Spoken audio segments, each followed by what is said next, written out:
అట్లనే యాదగిరి టెంపుల్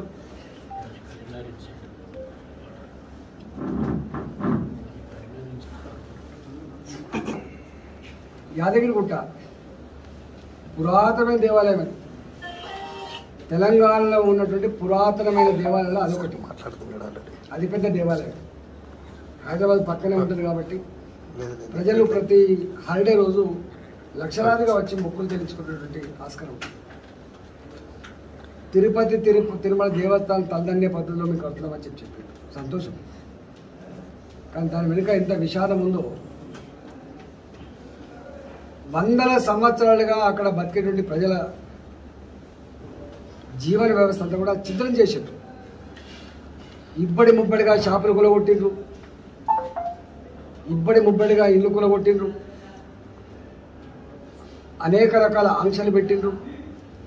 స్థానిక ప్రజానికం ఆ గుడిని అల్లుకొని జీవనం కొనసాగించే వాళ్ళు ఎవరైతే ఉన్నారో ఇవాళ అక్కడ ఉపాధి లేక అన్నమో రామచంద్ర అని చెప్పి అలా బిక్కుబిక్కుమనే పరిస్థితి వచ్చింది. ఆ పైన ఉన్న షాపులన్నీ కూలగొట్టిండ్రు. షాపులు కూలగొట్టినప్పటికి కూడా మీ షాపులు మళ్ళీ మీకు కట్టి ఇవ్వాలంటే కిరాయి కట్టాలని చెప్పి కిరాయి వసూలు చేశారు. షాపులు కూలగొట్టబడి షాపులు లేకపోయినప్పటికీ మంత్లీ కిరాయి తీసుకున్నారు. రెండవది ఇవాళ జిఎస్టీ పేరిట మళ్ళీ ఇవాళ డబ్బుల కోసం వాళ్ళు పంపించారు. 3 కోట్ల రూపాయలు జిఎస్టీ కట్టాలని చెప్పి పంపించారు. 50 లక్షల రూపాయలు నేను కట్టినట్టుగా.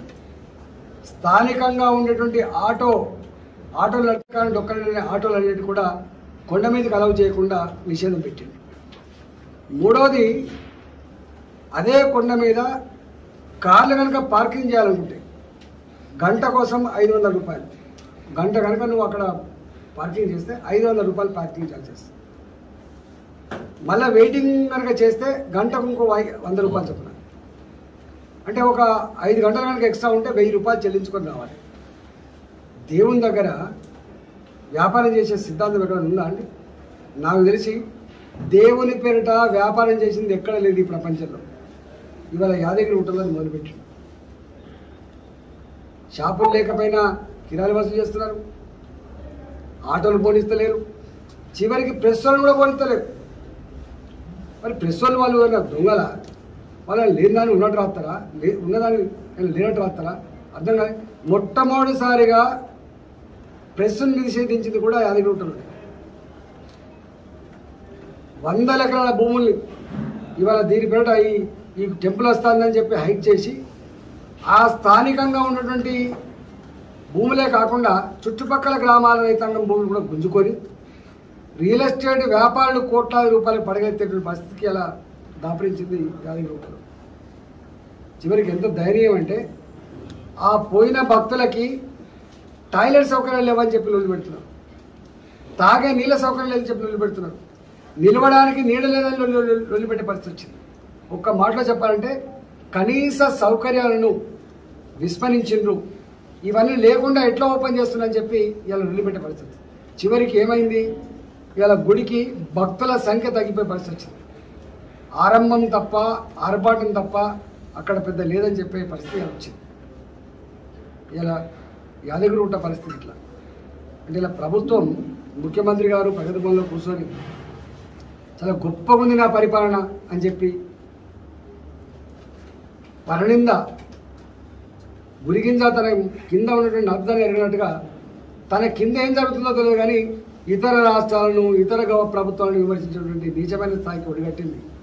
నేను ఒకటే కోరుతున్నా ముఖ్యమంత్రి గారిని, మీరు భూమి మీద నడవండి, క్షేత్రంలో ఏం జరుగుతుందో తెలుసుకునే ప్రయత్నం చేయండి తప్ప మీరు ఇట్లా బుకాయించి ప్రయత్నం చేస్తే ప్రజలందరూ కూడా ఇవాళ మీ మాటలకి మీ చేతలకి పొంతన లేదని మీ మీద పూర్తి విశ్వాసం సన్నగిల్లి ఇక తప్పదు నేను ఉన్నాను రోజులకి ఇట్టే ఉంటుంది, ఈ ప్రభుత్వాన్ని అంతమందిస్తే తప్ప, ఈ ప్రభుత్వాన్ని బొందబెడితే తప్ప, ఈ పార్టీని ఓడగొడితే తప్ప మన సమస్యలు పరిష్కారం కావాలనే స్థాయికి వచ్చింది. కాబట్టి ఈ 4 డిమాండ్ల మీద కాకుండా ఇలా ఆర్టీసీ ఉంది, ఎక్స్ప్రెస్ బస్సులు అన్నీ పోతున్నాయి. నేను ఎండి గారికి ఫోన్ చేసిన, ఏమయ్యా ఎండి గారు, ఆర్టీసీని కేవలం ఇది ప్రైవేట్ సంస్థ కాదు, ఇది నిజాం కాలం నుంచి వచ్చినటువంటి సంస్థ, ప్రజలకు సేవలు అందించే సంస్థ, ఇది సర్వీస్ ఓరియంటెడ్ సంస్థ, దీనికి అవసరమైతే ప్రజల క్షేమం కోసం 2,000 కోట్లు 3,000 కోట్లు ముఖ్యమంత్రి గారు స్వయంగా ఇస్తా అని చెప్పింది కాబట్టి ఇప్పటికే ఆర్టీసీలో ఉన్న కార్మిక వర్గం తన మొత్తం శ్రమనంతా కూడా దారపోసి దాన్ని కాపాడుకునే ప్రయత్నం చేస్తున్నాయి. పేద పిల్లలు స్కూళ్ళకు కాలేజీలకు పోవడానికి ఇలా దోహదపడతా ఉన్నది. అది పేద ప్రజానికం గ్రామాలలో పాలన కానీ కూరగాయలు కానీ పొద్దున పూట తీసుకొని తోడ్పాటు అందిస్తూ ఉన్నాయి. ఇంత గొప్ప సర్వీస్ అందిస్తున్నటువంటి ఈ ఆర్టీసీని వ్యాపార కోణంలో చూడదని చెప్పి ముఖ్యమంత్రి గారు స్వయంగా చెప్పారు. కానీ మళ్ళీ ఇవాళ వాళ్ళకు డబ్బులు ఇవ్వకపోవడం వల్ల పార్సల్స్ లాంటిది కూడా పెట్టి అనేక రకాల సంస్కరణలు చేపట్టినప్పటికి కూడా ఆర్టీసీ నష్టపోతుందని చెప్పి ఇలా మొత్తం మెల్లమెల్లగా ఆర్టీసీ ఆనాడు ఏదైతే పంతం పూలిండో ముఖ్యమంత్రి గారు ఆర్టీసీని బ్రహ్మదేవుడు కూడా కాపాడలేడు, దీన్ని మూసేస్తాం అని చెప్పిండో ఇవాళ ఆ దిశగా అడుగులు పడుతున్నట్టుగా మనకు కనపడతా ఉంది.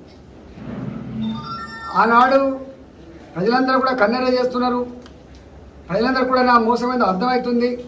ఆర్టీసీ క్లోజ్ చేస్తారని అని చెప్పి 2,000 కోట్లు ఇస్తున్నా ఆర్టీసీ కాపాడుకుంటా మంచి చేసుకుంటా మళ్ళీ దేశంలోనే గొప్ప ట్రాన్స్పోర్ట్ వ్యవస్థకు తీర్చిదిద్దా అని చెప్పిన ముఖ్యమంత్రి సంవత్సరం గడవక ముందే ఇవాళ ఛార్జీలు పెంచినప్పటికీ కూడా ఇవాళ మళ్ళీ ఆర్టీసీ మూతలో భాగంగా ఒక్క హుజరాబాద్ కాదు మొత్తం తెలంగాణ వ్యాప్తంగా అనేక డిపోలలో బస్సులను తక్కువ చేసుకొని ఉన్న బస్సులో నడుపుకొని మెల్లమెల్లగా ఈ ఆర్టీసీని కనుమరుగు చేసేటువంటి కుట్ర జరుగుతూ ఉంది.